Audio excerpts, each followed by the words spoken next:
इस क्वेश्चन में हमें दिया है कि एच लिमिटेड के पास फॉलोइंग एसेट्स एंड लाइबिलिटीज़ है। ये सारा डेटा दिया है। पीपी है, इन्वेस्टमेंट है, ट्रेड रिसीवेबल है, एडवांस रिसीवेबल है, देन इन्वेंट्री है, कैश है, वेट डेफरल लोन, क्रेडिट है, short term borrowings, provision, total liability, share capital, reserve, cumulative translation difference, reserve, retain earning. उसके बाद the following GAAP differences were identified by the company on a first time adoption of India from this effect.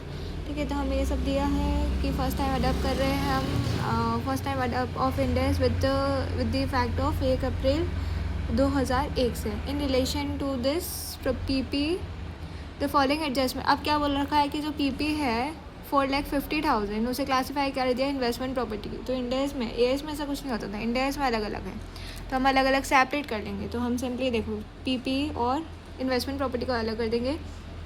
Exchange difference of 1 lakh were capitalized to depreciable property, plant and equipment, of which accumulated depreciation of 40,000 was recognized. There was no asset retirement obligation. The management intend to adopt a deemed cost exemption for using the previous gap carrying value as deemed cost at the date of transition for PP and investment property. तो मतलब ये सिर्फ para 46 ए की बात की है, उसके अलावा इसमें कुछ भी नहीं है।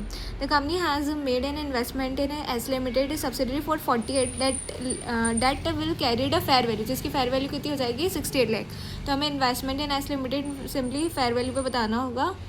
Eight the date of transition the company intend to recognise investment at a fair value पे बताना चाहती है, तो हम बता देंगे अकॉर्डिंगली रिटेन अर्निंग में हम 20 लाख इंक्रीज कर देंगे। उसके बाद financial instrument VAT deferral loan है हमारे पास 60 lakh.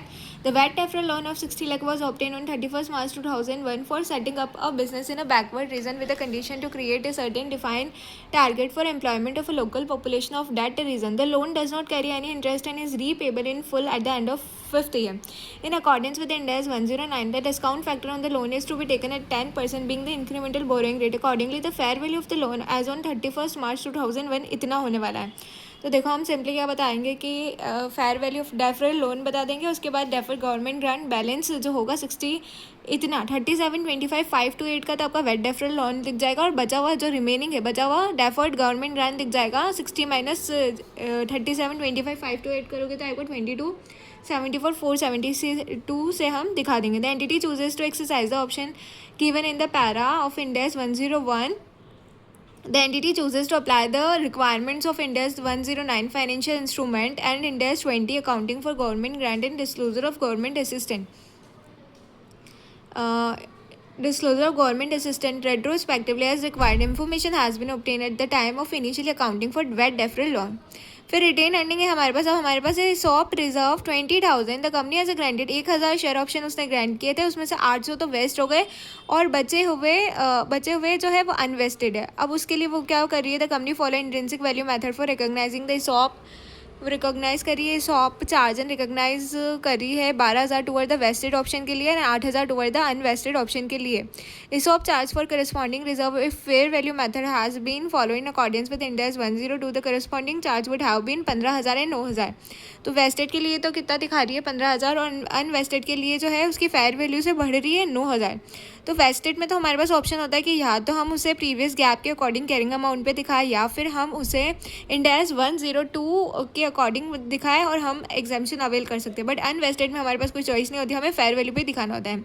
For the vested and unvested share respectively the company intent चाहती है वो अवेल करना एग्जाम्पशन अवेल करना चाहती है वो एग्जाम्पशन अवेल करना चाहती है for the vested for the share based for not restating the ESOP charge as per previous GAAP. As per vested option के लिए वो एग्जाम्पशन अवेल करना चाहती है, उसे प्रीवियस गैप के अकॉर्डिंग ही दिखाना चाहती है। तो अनवेस्टेड के लिए हम उसे 1,000 ESOP रिजर्व बढ़ जाएगा। तो कैसे बढ़ेगा वो, retain earning to ESOP reserve. तो ESOP रिजर्व में तो हम 1,000 बढ़ा देंगे और रिटेन अर्निंग से 1,000 निकाल देंगे।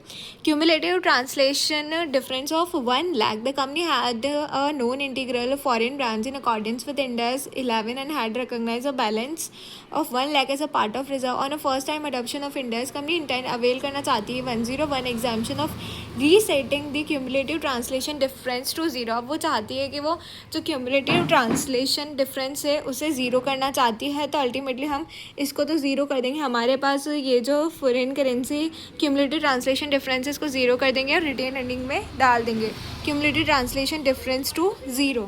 तो 0 कैसे करेंगे, बचा हुआ रिटेन अर्निंग में डाल देंगे। प्रिपेयर कीजिए transition date index balance sheet of H company showing the adjustment of various liability. तो देखिए आइडियली मैंने ये क्वेश्चन जो है वो कर लिया है ऑलमोस्ट। तो इसमें जो भी एडजस्टमेंट आए थे, पीपी को इन्वेस्टमेंट में दिखाना है, बाकी को कुछ नहीं करना है। इन्वेस्टमेंट को फेयर वैल्यू पे दिखाना है। वेट डेफरल लोन का बाइफरकेशन, इसॉप रिजर्व को कैसे करना है, ट्रांसलेशन और रिटेन अर्निंग का, वेस्टेड एंड अवेस्टेड ऑप्शंस, ऐसे करके हमने ये पूरा बनाया।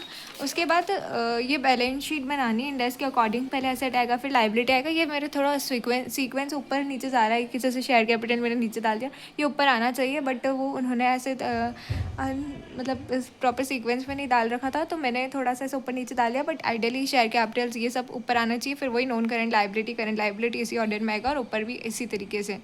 तो देखिए नॉन करंट में पीपी को जैसे दिखाना था, पीपी को 134, फिर बचा हुआ investment property, investment in S limited share, fair value पे ट्रेड रिसीवेबल, एडवांस, बाकी सब तो सेम है इसमें ऊपर। वेट डेफरल लोन का bifurcation, creditor, short term borrowings, provision में जैसे है शेयर कैपिटल रिजर्व का मेन वर्किंग्स के साथ हमने ये क्वेश्चन कर लिया है। अब यहाँ पे कुछ प्रेजेंटेशन के लिए हम ये थोड़ा सा रीड करते हुए आगे चलते हैं। ईजी है, सच कोई डिफ़िकल्टी तो है नहीं इसमें। देखिए उसके बाद हम बोल रहे हैं adjustment for opening balance sheet as per Ind AS 101 property plant and equipment as the land held for capital appreciation purpose qualifies as investment property. Such investment property should be reclassified from property plant and equipment to investment property and presented separately. As the company has adapted the previous gap carrying value as a deemed cost, all the items of PP and investment property should be carried at its previous gap carrying value. As such, the past capitalized exchange difference require no adjustment in this case. Property, plant, equipment as the land. हम क्या बोलते हैं कि as the land for capital appreciation purpose qualify as investment property. Such investment property should be reclassified from PP to investment property and presented separately. As the company has adapted the previous gap carrying value as a deemed cost. फिर क्या company क्या है कि previous gap ही follow करी, बची हुई जो land है ना उसके लिए previous GAAP carrying value as a deem cost. All the items of PP and investment should be carried at its previous GAAP carrying value as such the past capitalized exchange difference required no adjustment in this case. Investment in a subsidiary. On a first time adoption of Ind AS, as a parent has an option to carry its investment in a subsidiary at a fair value. क्योंकि उस parent के पास option था to carry its investment in subsidy at fair value at the date of transition in its separate financial assets, the company can recognise investment at this value.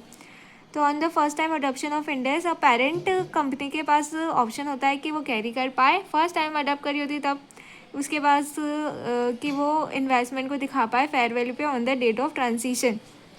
उसके बाद financial instrument as a VAT deferral loan is a financial liability under Ind AS 109 that liability should be recognise at its present value and discounted at an appropriate discounting factor. Consequently the VAT deferral loan should be recognise at this and the remaining this would be recognise as a deferred government grant. ESOP 101 provided an exemption of not restating the accounting as per the previous gap in accordance with Ind AS 102 for all options that have vested by the transition date. Accordingly, out of 1000 stock granted, the first adoption exemption is available on 800 options that have already vested. As such, its accounting need not to be restated. However, the 200 options that are not vested at the transition date need to be restated in accordance with the Ind AS 102 as such that additional impact of 1000 would be recognized in opening Ind AS balance sheet. Cumulative translation difference as per Ind AS 101, the first time adapter can avail an exemption regarding requirement of Ind AS 21 in context of cumulative translation difference.